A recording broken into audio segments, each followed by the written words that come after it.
फिर्यादींनी police स्टेशनला तक्रार दिली की त्यांच्यासोबत फ्रॉड झाला आहे आणि कोणीतरी त्यांच्या SBIमधनं 4,95,000 एवढी रक्कम दुसऱ्या खात्यात वळती करण्यात आलेली आहे.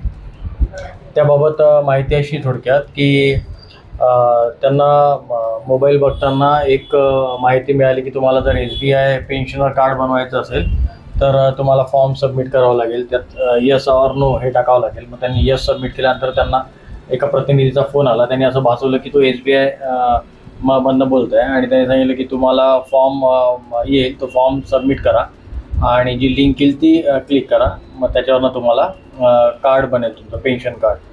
त्यावरनं त्यांनी लिंक ज्यावेळी प्रेस केली, बँक डिटेल्स भरले, लिंक प्रेस केल्यानंतर त्यांच्या खात्यातनं जे पैसे होते ते वळते झाले आरोपीच्या खात्यात. सदर गुन्हा दाखल झाला आणि त्यानंतर वरिष्ठांच्या मार्गदर्शनाखाली यात तपास केला. या गुन्ह्यामध्ये 2 आरोपी आता ओरिसा येथून अटक करून आणले. आरोपी नामे चंद्रकांत मोहपात्र व मिनाज कादरी असे 2 आरोपी आहे. ओडिसावरून यांना अटक करण्यात आलेली आहे आणि त्यांचा PCR घेऊन पुढील तपास सुरू आहे.